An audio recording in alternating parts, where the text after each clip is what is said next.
Buenas tardes, buenas noches, buenos días, depende de la hora que nos estén viendo en este video. Tenemos una especie de entrevista, más que todo un conversatorio con un querido amigo, el profesor Francisco Alcibiades, oriundo de aquí de Maturín. Cabe destacar que el profesor es licenciado en matemáticas, egresado de la Universidad Central de Venezuela. Por cierto, dato curioso, fue la única persona que se graduó en el año 1990 en la especialidad de matemáticas. Entonces, él tiene dentro de sus estudios matemáticos un descubrimiento matemático del cual vamos a hablar dentro de unos momentos de él, pero primero queremos aclararles a las personas algunos conceptos básicos de la matemática. Y antes de eso, oye, preséntate, Alcibiades, ya yo dije algo. Yo soy Francisco Alcibiades, soy licenciado en Matemática Pura de la Facultad de Ciencias de la Universidad Central. Como dijo amigo a mí, en el año 1990 me he dedicado a la docencia ya me jubilé en el año 2022 y me dediqué, como la jubilación da tanto tiempo libre, me dediqué a las investigaciones de matemática pura, resolver problemas que están planteados desde hace años.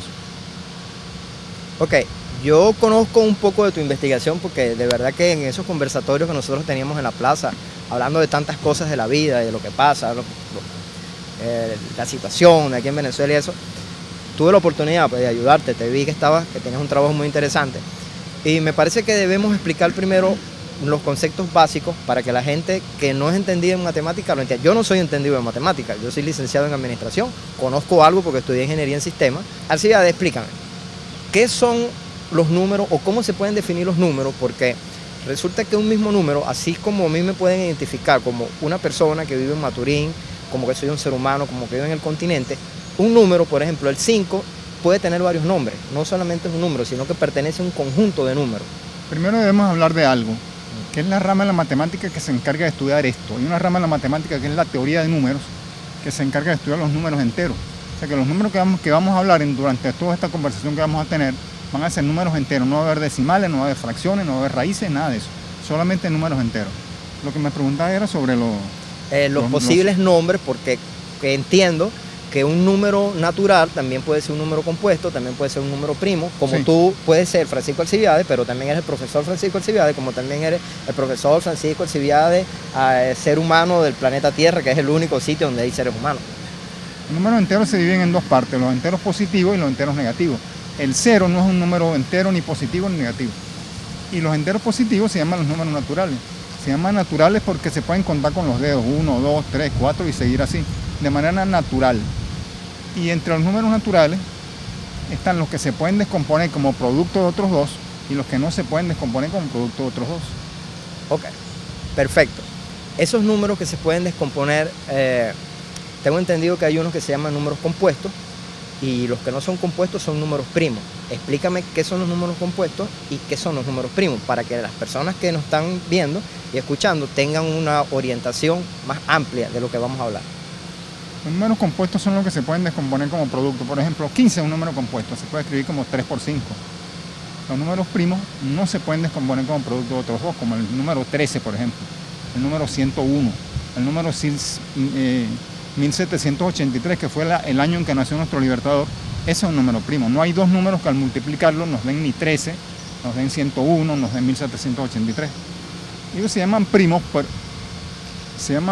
porque a partir de ellos, multiplicándolos a ellos, se pueden obtener todos los demás. No es porque sean los primeros números de una sucesión, sino que tú multiplicas a ellos y consigues los otros.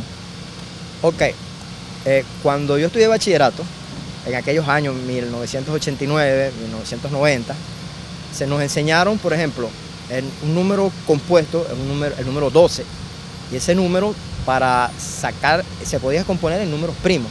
Y los números primos que componían ese número 12 se sacaba, creo que el mínimo común múltiplo, el mínimo común divisor. Decía 12 entre 2, porque siempre se multiplicaba por el primer número primo. Sí. 12 entre 2 es igual a 6, 6 entre 2 igual a 3, y 3 entre 3 igual a 1, lo que se podía escribir como una potencia que era 2 a la 2 por 3. ¿Tengo razón o no tengo razón? Es así. Eso que nos enseñaron en la escuela primaria funciona bien cuando se trata de números pequeños. Pero cuando empiezan a aparecer números ya astronómicamente grandes, ya eso no camina. Perfecto. Entonces, ya sabemos que es un número compuesto y un número primo. Y aquí es donde va el detalle.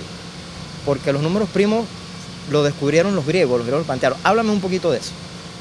Lo descubrieron hace como 23 siglos, 2300 años. Ellos descubrieron en la ciudad de Alejandría, en Grecia, descubrieron que había números que no se podían dividir entre otros. No podías conseguir dos números que al multiplicarlos nos daban eso. Después apareció el matemático Euclides, que era un hombre extraordinariamente inteligente, y él demostró que todo número entero se podía escribir como producto de primos.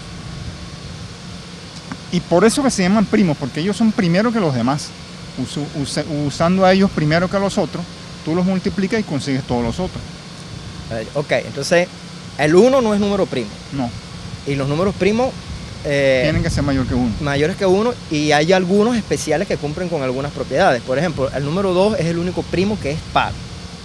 De ahí en adelante tenemos el 3, el 5, el 7, el 11, el 13. El 11 y el 13 tienen otra, ¿cómo es? Propiedad. Otra propiedad, que es que son números primos gemelos. Y creo que el 21 y el 23, o el 19 y el 21. 19 y 21 no, 17 y 19. 17 y 19, ok, perfecto. Entonces son números que también tienen otras propiedades, o sea que los números primos se pueden lograr y se pueden hacer muchas cosas. De hecho, tengo entendido, eso me lo vas a explicar dentro de un momento, si puedes explícamelo ya, cómo hacen los bancos, ¿entiendes? Para hacer las claves de los bancos basadas en los números primos. Creo que eso tiene que ver con la codificación. Está basado más bien en los números compuestos.